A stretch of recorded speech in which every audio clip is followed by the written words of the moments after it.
Bismillahirrahmanirrahim. Assalamualaikum warahmatullahi wabarakatuh. Pelatih-pelatih, saya akan sambung dengan kertas penerangan 2 di bawah tajuk besar kita, etika di tempat kerja.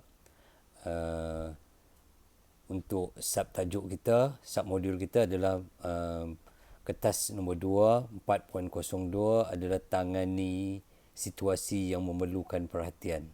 Okey, ada satu lagi tajuk iaitu menangani situasi yang memerlukan perhatian.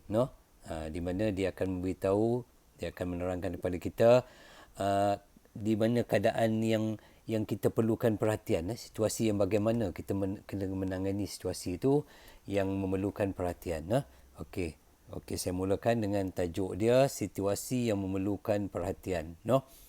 Kertas penerangan ini bertujuan untuk menerangkan mengenai keutamaan kerja, jenis situasi yang memerlukan perhatian dan prosedur situasi penting. Dalam kita masuk pekerjaan di tempat kerja nanti, salah satu etika yang perlu ada ialah bagaimana kat mana perlu ada, kita kena faham tentang keutamaan kerja, yang mana patut kita dulukan, yang mana kita perlu utamakan kat situ. Jenis situasi yang bagaimana yang perlukan perhatian, dan prosedur situasi penting. Dia akan sentuh semua perkara ni di dalam tajuk situasi yang memerlukan perhatian. Jadi kita pergi kepada tajuk pertama adalah keutamaan kerja. Okey, bagi kebanyakan orang, menguruskan keutamaan sering berpotensi menjadi rujukan konflik. Boleh jadi dia tak tahu yang mana satu yang jadi keutamaan. Nak buat yang mana dulu. Patut yang mana dulu kan, patut yang mana kemudian. Sebab tu dia kata dia menjadi sumber konflik lah. Kadang-kadang berlaku jugalah. Tabiat kerja yang betul diringkaskan dalam ungkapan apa yang anda lakukan kemudian adalah sama penting dengan apa yang anda lakukan dahulu. Dia kata kat sini, tabiat kerja yang betul diringkaskan dengan maksud gini. Kalau kita buat yang belakang dulu pun sebenarnya sama penting dengan yang kita buat dulu. Kat situlah. Dia kata, rutin ini boleh capai jika masa diuruskan bagi tujuan keutamaan pengurusan. Masa jadi keutamaan lah pada masa ni. Kalau kita ada 5 kerja, kalau kita nak buat yang nombor 5 dulu, tetapi kita tak cukup masa. Lalas kita tak buat nombor 1. Masa itu, sebab tu dia kata, pada masa ini, masa kena uruskan dengan sebetul-betulnya lah. Kita buat perancangan yang sebaik-baiknya lah. Dengan masa yang ada ni, cukup ke kita nak buat semua kerja? Yang mana satu menjadi keutamaan?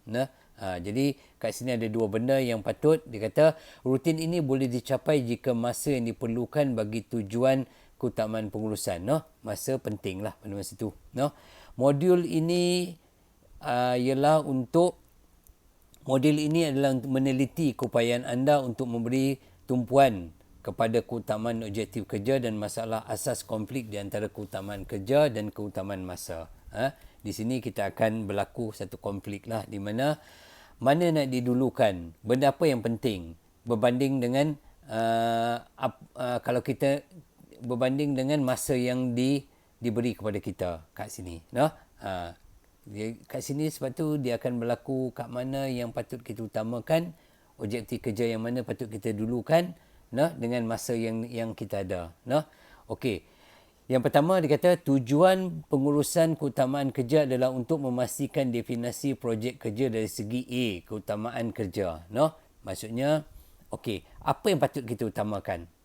Berbanding dengan dalam keutamaan kerja ni kat mana yang memastikan definisi objektif kerja dari segi A, keutamaan kerja yang didulukan, utama sekali. Yang kedua, mengamalkan keutamaan masa dengan berkesan. Kita ada satu masa yang terhad, kita ada satu rangka masa, kita ada satu time frame yang diberikan. Jadi kat mana keutamaan yang kita nak dulukan kerja dengan masa yang ada supaya kerja tu dapat dijalankan dengan sebaiknya dan berkesan. Yang ketiga, meneliti cara-cara mengatasi kekurangan masa. Boleh jadi kita ada masa tetapi kita dah buat satu benda itu banyak. Jadi bagaimana cara kita tak ada masa sangat? Bagaimana cara kita nak mengatasi kekurangan masa? Meneliti cara-cara.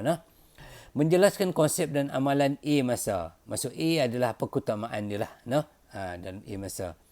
Yang kelima, menentukan bagaimana untuk merancang keutamaan kerja peribadi. Yang keenam, memahami bagaimana untuk menjadualkan keutamaan kerja dan mengurangkan keutamaan konflik. No? Kita ada kat mana kita nak utamakan kerja, di dalam satu masa pula kita ada konflik antara masa dengan kerja yang kita nak buat. Nah, berlaku konflik lah. Yang ketujuh, merangka dan melaksanaan pelan tindakan untuk penambahbaikan. Nah, okey. Dekat situ lah. Okey, 1.2 adalah kluster prestasi pengurusan keutamaan. No? Dia ada bagi satu rajah di mana kat situ dia bagi satu rajah dan carta menunjukkan skop kesan pengurusan keutamaan terhadap prestasi kemahiran lain dalam modul kemahiran prestasi. No? Okey, kat sini dia kata dia pecah kepada tiga lah. Dia pecah kepada tiga kluster lah, tiga segmen lah. No? Di mana dia kata ia adalah menunjukkan pengurusan keutamaan sebab prestasi kemahiran lain dan keutamaan prestasi.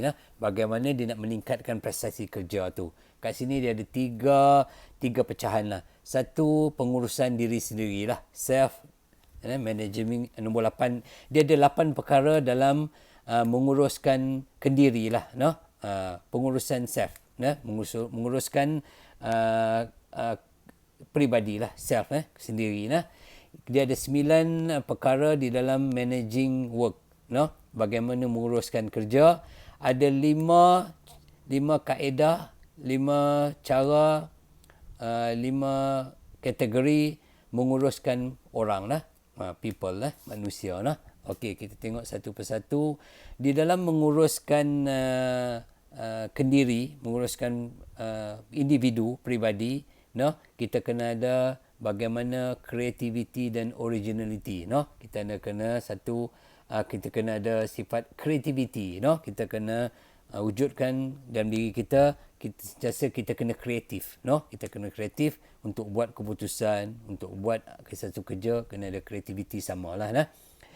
Ethical leadership, kita kena ada satu sifat pemimpin, leadership. Leadership. Kita kena ada satu kemahiran tentang personal communication, komunikasi peribadi, komunikasi secara individu, personal contribution, bagaimana kita nak menyumbang, cara kita menyumbang, personal organisation, bagaimana organisasi kita sebagai individu, personal value, nilai untuk kita, nilai, stress management, kita kena tahu bagaimana nak menguruskan stres, penting zaman sekarang ni kita kena pandai menguruskan stres. Kalau kita rasa benda tu dah susah, kita rasa tak boleh buat, kita kena berbincang, kita kena bawa berbincang, kita kena bawa bersabar, kita kena berunding dengan orang lain, kita kena adukan masalah kita kepada seorang yang kita percayai. Ini dalam pengurusan stres. Dan yang seterusnya adalah personality work. Bagaimana kita menjadi satu personality dalam menguruskan kerja kita. Okey, dalam menguruskan people, managing people, menguruskan manusia, sumber manusia, pekerja, dia mesti adalah satu pengurusan delegation. Maksudnya bagaimana kita nak menurunkan kerja tu kepada orang lain. Delegate. Kita nak menguruskan supaya satu kerja tu, pengurusan tu, satu benda tu, daripada atas, bagaimana dia nak turunkan kepada orang bawah. Delegation. Bagaimana dia nak mengagih-agihkan kerja supaya orang lain boleh buat kerja ni. Okey. Seterusnya ada pengurusan meeting, mesyuarat. Bagaimana kita buat perbincangan, mesyuarah, perjumpaan, bagaimana itu penting. Kita tak boleh buat kerja seorang-seorang kita. Kita tak boleh buat panggil tiap-tiap orang setiap kali kita nak kerja. Jadi apa yang penting kita kena bermesyuarah, berbincang. Itu ada pengurusan meeting management. Bagaimana kita berjumpa, buat perjumpaan. Itu pentinglah. Pengurusan perjumpaan, pengurusan dalam perbincangan, mesyuarah. Okey. Motivating people, bagaimana kita memotivate, kita memberi semangat kepada orang ramai, kepada pekerja, kepada orang lain. Teamwork penting, kerja berpasukan. Ini adalah perkara-perkara penting dalam menguruskan sumber manusia. Teamwork.